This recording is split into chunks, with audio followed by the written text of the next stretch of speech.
So Callum, hello. Hello. Welcome. How are you? All good, all good. Pleased to be here. Good to hear. Pleasure is all mine. So Callum, I feel particularly lucky to be speaking to you at this time of year because obviously I can imagine things are hotting up and getting particularly busy for you right now on the run up to Christmas. But for those of you who don't know, so Callum, you're the head of data products for M&S Food, and I've got to admit I'm a big M&S fan, as I'm sure a lot of people, particularly the food actually, as I'm sure a lot of people are. It's one of those businesses that, to me, I think a lot of people do have an affinity with, and it's really a British institution, I suppose. It's been a constant in a lot of people's lives. So really interested to understand a little bit more today about how you guys are structuring things from a data perspective, pick your brains on that. So thanks again for being here with us today. But before we go into your role at M&S, maybe let's take a little trip back and just take a whistle-stop tour of your career and your background as a technologist, and essentially how you've arrived in data leadership, if you'd be so kind. Yeah, absolutely. So I started off doing engineering, civil engineering at university, and one of the benefits of the course, I think, was that I didn't do just engineering. So it wasn't just beams and bridges. There was more to it than that. So I did quite a lot of modelling, mathematical modelling, I should say, and well, it could have been the other one. I could give you that. Stick to my work stream, economics, a lot of stuff on project management as well, and I found that really interesting, just in terms of opening up the career routes I could go down, and then I stumbled across the civil service graduate scheme, the FAST stream, and they've got an analyst stream in that. So got on to that and actually started off at the Food Standards Agency, was my first rotation, doing a lot of predictive modelling on foodborne disease outbreaks. Probably the two highlights of that were looking at whether you can use tweets about norovirus symptoms, so diarrhea and vomiting. Delightful That was tweets. an interesting data set to work with. Exactly. To predict whether there are outbreaks going on in an area, and you can. And so that was probably my first exposure to data science, and that was like 2014, 2015, when it was really in its infancy. Yeah. And then doing another one where we looked at, is there a relationship between the ratings that you'd get on certain websites online for restaurants and their food hygiene rating, the 0 to 5 things there, and those were really novel approaches, and I think really exposed me to what different data sets and what quite new mathematical techniques in terms of being applied could do. So spent a year there, and that was great, and then had a bit of a diversion for 6 months being a private secretary. So it's basically like a junior chief of staff role. Think kind of thick of it and yes minister, depending generation. But you got some stories from that 6 months. And it was really, really interesting, and I think the thing there that I took most from it was exposure to senior leaders. So I guess you can't get much more senior than ministers and big organisations. So that was great in terms of doing that, and I learned a lot from that. And then moved to the Department for Education and set up a data science team there, focusing on teacher labour markets. Then 2018 moved to M&S to set up the data science team in the food side of the business, and that was from scratch. So just me to start with, and then fast forward to today, I wear two hats at M&S. The first is a data hat, so look after data quality, reporting, data science, and then the other hat is a supply chain hat, where I look after the supply chain products that do our optimization and supply chain management as well. And I think that's really interesting for me, because it means I'm not just working on the data bits. I've got a route into those applications on the front line as well, and I think it's a real novel setup actually for a business on that, and a real vote of confidence from M&S in seeing the value of data, not just as a research institute, but really driving on the front line and changing how we do things there. So kind of a winding journey. I think a kind of an interesting balance. Awesome, good stuff. Well, thank you for that. And that role. Let's talk a little bit about your role at M&S. That feels like it would be really interesting, really varied, and kind of multifaceted role, but also quite nice because you're seeing it from an end-to-end perspective. And very often I speak to data professionals that have an element of frustration of their role. They never kind of really see what they're working on, how it makes it into the real world, into production or the impact on the end user. So that sounds fascinating that you're sort of overarching both of those areas. So let's talk a little bit about that then. So talk us through the structure. How do you started this function from scratch, M&S Food? How do you go about structuring a data science team, department for success? So I'll broaden it out and look at a data team or the data team I've got overall, because what we've tried to do through growing the team and then other teams from parts of the business joining under the wider umbrella is put together this analytical pipeline, as we call it. We're not totally there, but we're on a really good journey. And I think the pipeline breaks down to 4 or 5 buckets. The first is data quality. Make sure that if you've got a problem, someone comes to you, you've got your data in a good state. Yeah. Then data engineering, making sure it's available to the people that are going to build the thing that you're going to use to solve the problem. Mm-hmm. And then it moves into either building a report or a tool or a data science product to support decision making there. And then crucially at the end, you've got your change element. So measuring impact, supporting the business or the operation in measuring how well something is embedded as well. So not just does it have a financial or a social value, does it actually get used, and is it sustainable? Yeah. And we've got teams that play across all of those. Nice. I'd say the data science team breaks down into 2 functions. One function that we call commercial analysis, and that's around trial measurement is a big part of it, and supporting the business in lifting the lid there. So a lot of A/B testing and working with finance colleagues to measure value. Yeah. But they also do a lot of kind of research into hypothesis testing, exploratory analysis to help answer business questions. That then feeds into the second part of the team that we call technology and modelling, that is about taking some of the exploratory analysis or small models,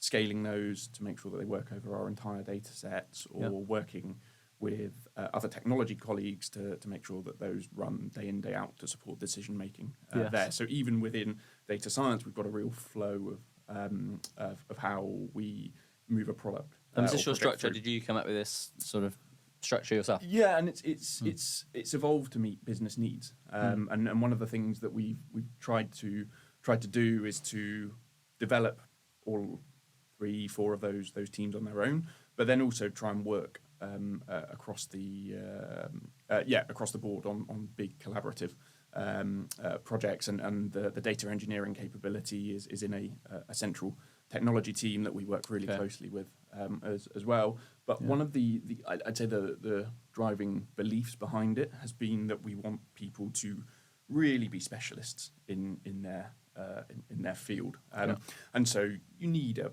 base level of kind of technical competency and understanding across all of the bits that go on. But we want people that are those real kind of 8, 9s out of 10 in terms of a specific area, because we've found there's a lot of complex problems in retail, and so we really want to be getting people that really know their stuff in one bit, and then can hand off to other specialists in those other areas. And it's been quite organic, and we've definitely learned and iterated as we've gone. But it's quite quite an exciting structure to work in. Yeah, it sounds it, absolutely. And what I liked, from you talking right at the beginning there, and setting out the stall of, felt like quite a holistic approach to, you are looking at the data quality, you're focusing on data engineering before you even think about the, the data science side of it. And I've seen a lot of companies get that really wrong. They kind of say, well, hang on a minute, there's this cool, sexy thing over here called machine learning. We need to be doing a load of that, and go and hire a whole data science team and actually start building models over something that the data's just not there. It's not in the right state. And I can imagine for a company like M&S, that's absolutely key. You've got that sort of foundation to work with. But also really interesting that you talk about then sort of niching down into a particular area. So do you structure it, say for instance, you've got a data scientist, would you focus them, like say, on a particular business problem that sort of aligns with their interests or more with their skill sets? Or how do you sort of pick the areas that people sort of niche down into to become those experts? So we break it down both by business area and by specialism as well. So our reporting team, for example, we've actually got three squads that face off to different areas: a supply chain squad, a commercial squad, and then a squad that faces off to our product development and product technology team as well. And then the same in our data science area. We've got lots of data scientists on supply chain. That's a big focus area. But we also face off to our merchandising and space and display teams as well. And then that's the business vertical split. But then we also split by specialism as well. So even within the commercial analysis team, for example, we've got people that do more of the exploratory analysis, hypothesis testing, and then we've got other people that focus more on the trial design and trial measurement. And the skill sets are the same. We still need people that can write good Python, write good SQL, and have a good knowledge of statistics. But where they're working in and some of those more niche skills, we then get people to specialise. Sure, interesting. So it sounds like, it feels like you've got a really in-depth understanding of each one of those roles from a data science perspective, and obviously coming into one of the things I love about data science is that people do enter into the world from all kinds of, obviously very bright, gifted people that are very, mathematical and numerate, and like I say, in civil engineering, but obviously doing a lot of maths and statistics around that. So where did you sort of learn the world of data science as it exists today, and how do you sort of keep on the forefront of that? So I have to credit the civil service for being really on the front foot with learning and development in this space. So the civil service has two main analytical pathways. One is the statistics profession, and one is the operational research profession. They're both basically just data science in different ways, or data science is basically just a blend of those two, exactly. And they put together a development program called the Data Science Accelerator in 2013, and you work on a project for 3 months with a data scientist as a mentor, and really take some of the academic skills that people have got, or some of those fundamental skill sets in their background, and then apply them to data science ways of working. So understanding product, understanding working with other technologists as well. And so the huge amount of learning on the job, but I think a great way to learn there. And as it said on the tin, was quite an accelerator for me there, to the point where I think when I finished, I just went back and asked my manager if I could change my job title from operational researcher to data scientist. Overnight, getting on the hype on that. Get that on your business card. Exactly. And I think that was really useful, and there's been loads of stuff since then as well. Just those little accelerators that I've tried to do from a more formal learning point of view, and then just on the job stuff. Even now, I set myself a goal that once a month I'm going to do an analysis project, just to keep my skills up, just to make projects or through work. Sometimes stuff outside, but through work as well, and it's just good fun as much as anything. I'm definitely an analyst at heart, but also I think there's a serious side to that, and I learned that from a director in the civil service who I was having a chat to one day, and I asked him if I think he just got promoted, and I said, "Oh, are you still planning to code?" And he looked at me like I'd just been really offensive to him. Which it's good. So it's something I do try and keep there, and that's always a really good development piece. It's a fine line, isn't it, as being a leader, to how much do you stay hands-on and on the forefront of the technology? Because I guess you need to earn that credibility speaking to your team, especially if they're obviously very innately technical themselves, but also, like you say, not being too bogged down in the weeds, keeping one eye on the strategic piece and making sure you're kind of developing the wider skills of being a leader at scale. Yeah, it must be really difficult to do, but I have recognised this as a trait that I think runs throughout some of the better people I've worked with throughout my career. They just still find it fun. They have a passion for it, so they might actually just turn on the laptop at the weekend and bash out a couple of hours of code and that kind of thing. So But yeah, I guess it's different in every use case. But no, interesting, very interesting. And the getting back to the role at M&S and talking about how you've got these sort of different areas of the different structures within the team, and then you talked about the part at the end, which is about adoption. And I think that's a really important part as a data leader, because success of a data science initiative can't sort of happen within a vacuum. It's obviously about buy-in and adoption from end users and stakeholders and that kind of thing. And one of the traits I see as a very good data leader are people that are able to sort of take people on that journey, win hearts and minds, and really, I guess, communicate the value, to stakeholders. So how do you go about the process of engaging stakeholders to achieve kind of optimum buy-in for your initiatives? It's not always something that I have found easy, and I think, and I hope probably most data professionals could relate to it, because a lot of what gets you into this as a profession is doing the analysis. That's the interesting bit. But you have to remember at the end of the day, unless you're working in a university, you're often working on something to have an impact in your organisation. And so really being business led as to what the problem is the way that I try and do things. Okay. Now we have a program or a training course that we run at M&S called Telling a Data Story, and one of the slides that I have in there, that it just says, when you're presenting results back, it's not a GCSE science paper. No one cares about your methodology. They trust you. You're being paid to have a level of competence in there to be picking the right thing. And you might want to present some caveats. And I think it's the same with solving a problem as well. Someone is coming to you with a problem. The way that you get that engagement is by understanding that problem at a human level, empathizing with them, and then you can take it away and work out the best way to solve it. And often it does take a bit of effort to really dig into what they're actually after. So kind of a random example from M&S, we might have someone from our trade planning team, events planning, come to us and say, I want to know the forecast for sales in St. David's Day in Welsh stores or something like that. And you might think straight from the off, great, cool, big, sexy data science, machine learning forecasting tool. But actually, there might be some other ways to solve the problem there. Do they even, it sounds ridiculous, but do we even have a list of all the historical dates for St. David's Day? Do we know which stores are in Wales? Do we know which stores are on the border? Because there might be a kind of a bleed of customers from Wales into England on St. David's Day. So that's the first bit. Do we have good reporting that we can give to them to allow them to go and dig into it?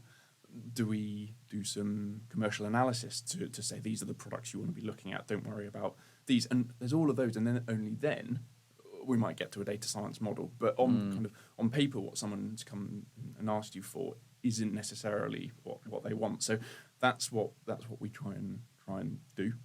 Take it away, work out the different ways we could help solve the problem, and then come back. And that's how I think you get that business engagement. Because if you're ramming maths down someone's throat, it's a surefire way to kind of turn them off, particularly at the start. Especially non-technical stakeholders, I guess, isn't it? You've got to kind of meet them where they're at, and I totally agree with you. I think the trait of not only good data science leaders but good data scientists in general is how well they can do that communication piece and not get, because obviously if you're a super analytical mathematical person, very often it's easy to delve down into, oh well, you solved that problem by doing blah blah blah, and then like, what does that mean? And it's about actually really getting people to understand what you're going to do. And it's also, I guess, transcends data. It's a basic people thing, isn't it? Find out what they want and help them get it. And that's a big part of any business. No, very interesting. And do you go about using any? I know you mentioned there that people don't necessarily need to know about your methodologies, but do you use any kind of specific methodologies or approaches when you go about executing a data science project? One thing I'd say that's dawned on me quite recently is that there's a big focus on machine learning, what it can do to predict, to classify, increasingly with Gen AI to generate. But there's this whole other discipline of optimization. Find me the best thing within a scope, within a load of constraints. Yep. And from a mathsy point of view, optimization is the core from a machine learning point of view, but that's the real innards of the maths. Mm-hmm. I'm talking about optimization from a business point of view. So go and find me the best schedule for my workforce. Go and find me the best inventory to hold, to balance availability to customers, but not having too much food waste. Go and find me the most optimum route for my trucks. And there's so many optimization problems to go after. There are so many machine learning problems, but I think probably in some of the rush to go after machine learning, we've forgotten about this optimization world that's kind of core operational research, and it is a bit less sexy.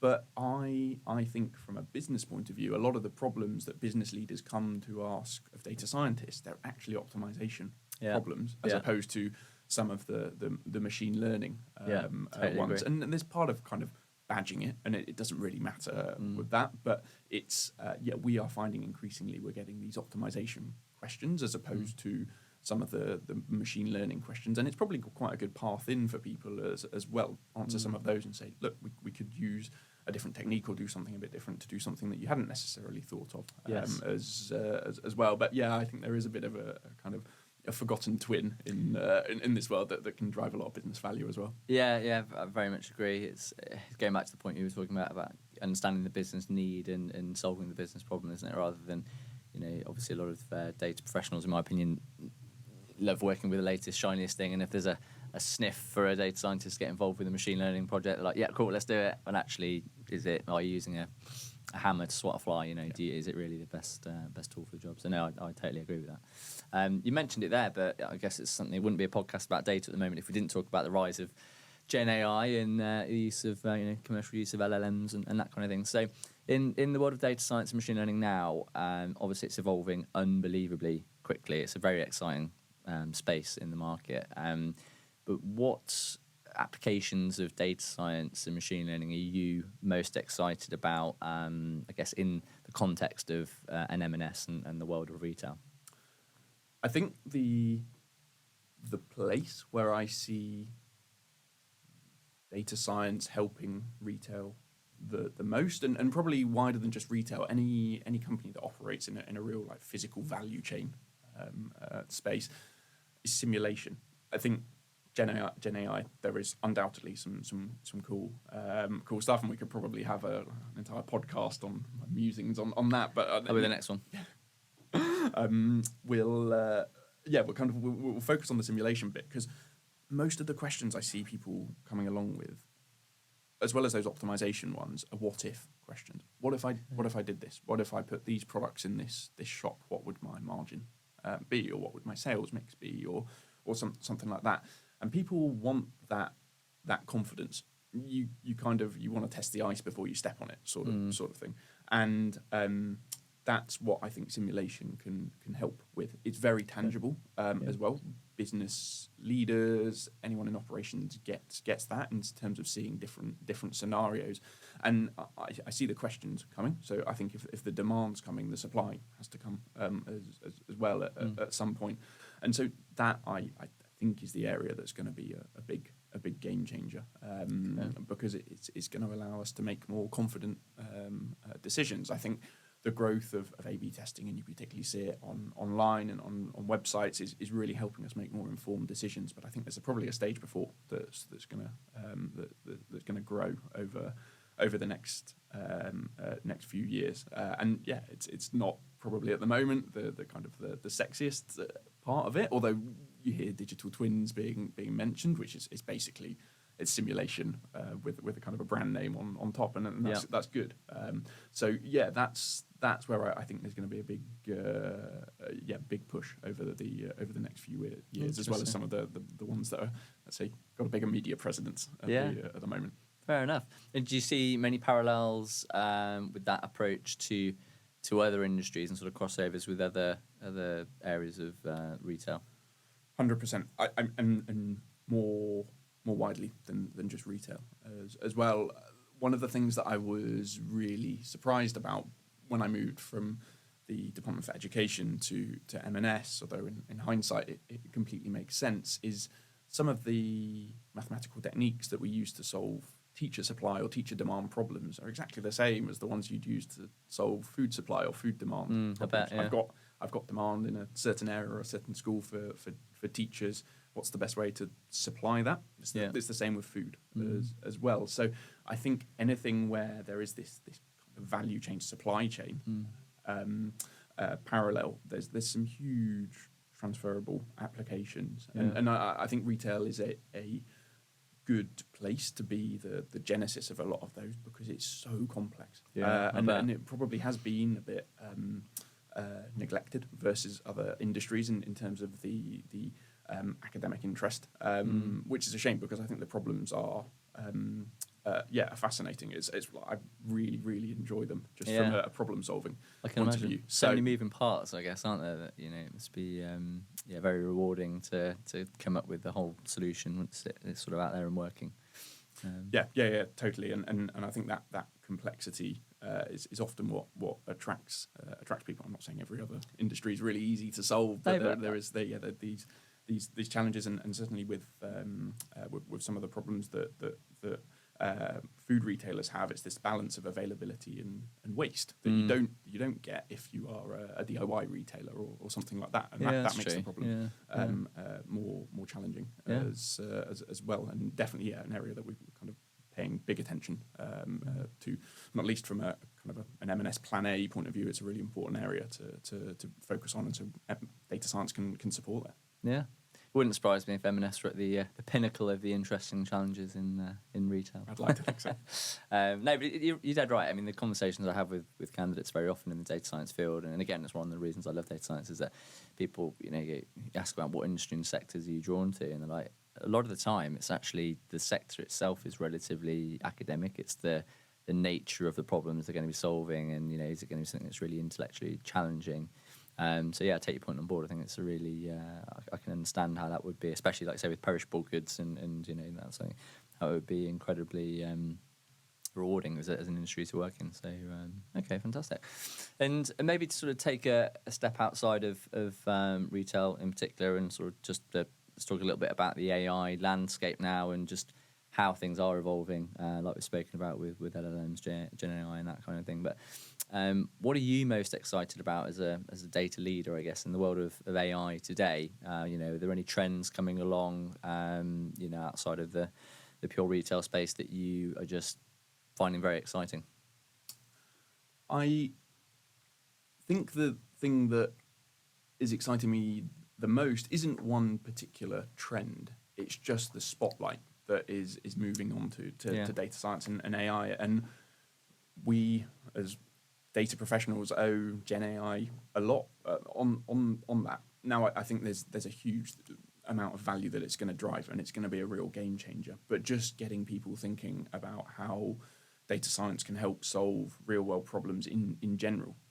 Gen AI is the tip of the iceberg, and I think we're probably at Gartner hype cycle at that peak before the fall. And you look at some of the OpenAI soap opera that's going on at the moment. I don't know if that's a great way of describing it. It really is a soap opera. Yeah, day to day, it's great seeing the headlines that pop up there. But it's just the wider attention is really, really good. And if one of the byproducts of all of this is that people are looking at what data science can do in general, asking more questions, asking for more products in this space, then I think it's a real benefit for everyone working in this space, and not just data scientists. There's, as we were talking about, there's that pipeline before that has to come with it. Yeah. And if I look at the team, I've got the minority of people have a badge of a data scientist. There's all these other roles that are equally, if not more important, given that pipeline of work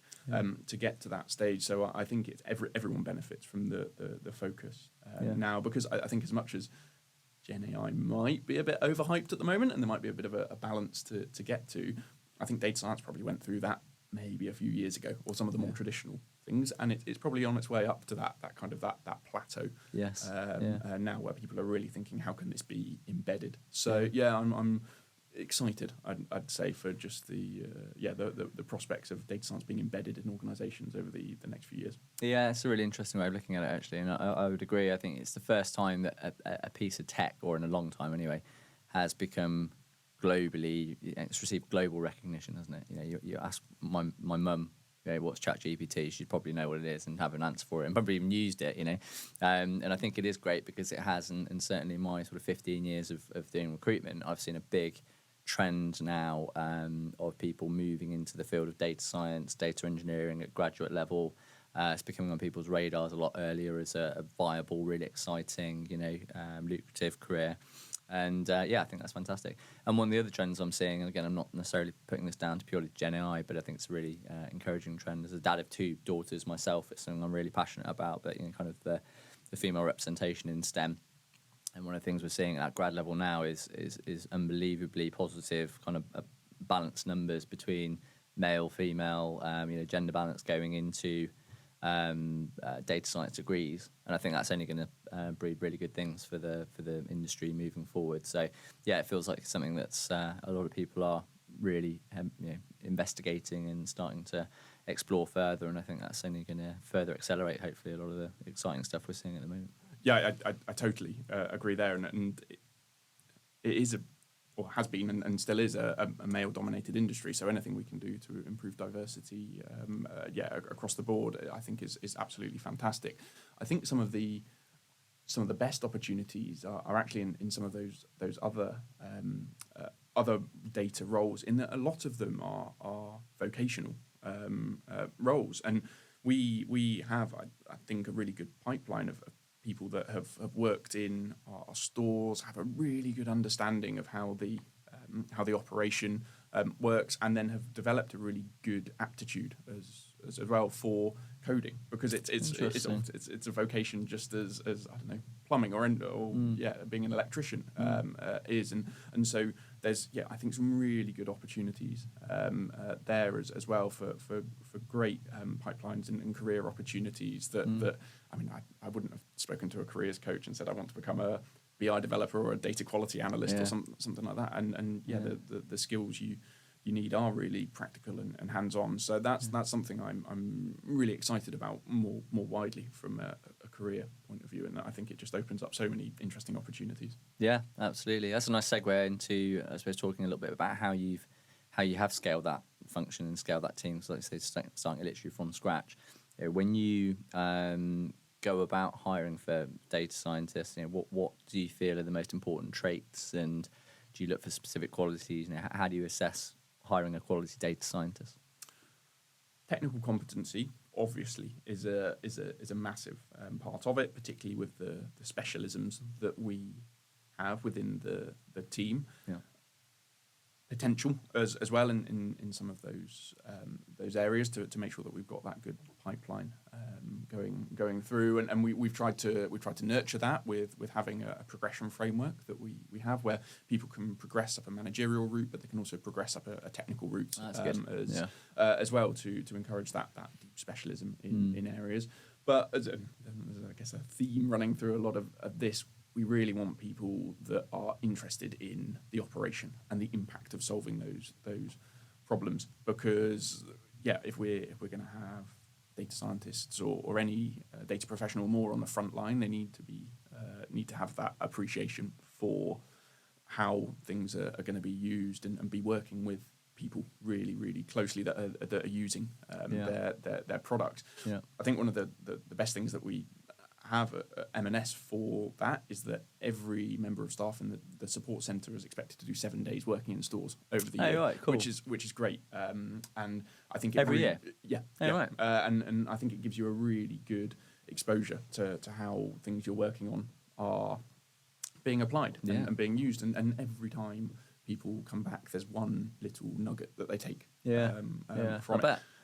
So that, I think, is quite a tangible thing, but something that we do push for, because I think it does make a difference. And I think in the future, I've got this theory that the chief data officer role won't exist in 5-10 years. I think it's a kind of a temporary role as businesses get up there. I think there'll just be an expectation that COOs are good at data, or whichever role, and it becomes blended. And I think that's probably going to be the same at a lot of levels in businesses, where there is just this expectation that you have that understanding. So starting to blend things and make sure we've got that closer collaboration from the off is absolutely vital to really getting this sort of stuff, be it data science, data quality reporting, embedded in the business. Yeah, that's really interesting theory, actually. I've not heard that before, but yeah, I can see that. I mean, obviously there's not really any industry you can think of now where data in some way, shape and form isn't important, vital, shaping the further strategy moving forward. And I think there will be that expectation that, even at board level, senior people have an understanding and a respect for data, because I think that's one of the things I see quite often, frustrations with senior leaders that have moved maybe into a head of data science role or data leader position in the business, where they interview are told one thing about, we're really on board with with wanting to get a data science function up and off the ground, and promised a lot of stuff, but then actually when they land on site, the actual commitment isn't there from the business, or that maybe it's an awareness or understanding of what they actually need to do, but very often sort of feel like they're tasked to do the job with one hand tied behind the back because they're just not getting the investment or the the commitment from the business. So I think that sort of appreciation of data at board level down, I agree. I think it's going to be a very important trend for businesses that succeed. I mean, look at the likes of Amazon. Obviously they're a data business at the end of the day, aren't they? So, interesting. Okay, fantastic. Well, I have really, really enjoyed the chat today. Thank you very much for coming in, Callum. And I suppose I'd like to end every podcast by asking the same question, which is, if I could put you on the spot to ask, what is your one favourite piece of advice that you've ever received throughout your career? It could be in a career context or it could be a personal context, but is there a favourite piece of advice that you'd like to pass on to your fellow humankind? So I had a mentor when I was in the civil service, and he was brilliant just in terms of helping me think where I was at in my career and what I needed to do. And I went for one mentoring session with him. I think it was about a year in, and I was probably being a bit of a graduate upstart, saying, there's this promotion I could go for, or this promotion I could do. And he said to me, Callum, you need to do your time in a technical role, and you need to do it to be able to call bullshit. And then he was pretty pompous and said, sometimes I actually say that. But it's so true, because I think, and that's that combined with the director saying that he still coded is one of the reasons why I still try and keep my my coding skills up. And the way I take it is not in a kind of in a critical way. No, but you need to back to what you were saying from a board appreciation point of view. It's a massive area. You need to have that understanding of it, and crucially have the understanding about the implications of technical stuff and being that translator between it. And I think it's not to say that every aspiring manager in a data profession should stick it out another year and just learn more technical stuff. You go when you're ready. But I think just investing that time constantly in doing that, having that technical appreciation is absolutely vital. So I'd never ever wanted to come across that people are being held back or something, but just not forgetting that really valuable time that you have at the start of your career to understand the technical side of things, because as your role changes, the priorities change. The amount of people stuff you do when you're a manager takes over some of that technical stuff. So really protecting and investing there is vital, and it's something that there's not too many quotes from people that have stuck with me, but that one, probably because of the slightly fruity language, I guess. It worked. Yeah. No, I totally agree with you, and you're going back to the point of keeping your hand in as well, especially in a field like data, which is evolving so exponentially and quickly.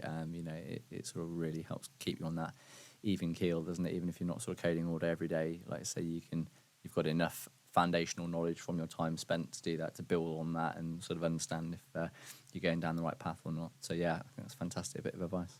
Well, on that bombshell, I'd love to thank you again for coming in, and really, really appreciate your time, especially to say on the run up to Christmas.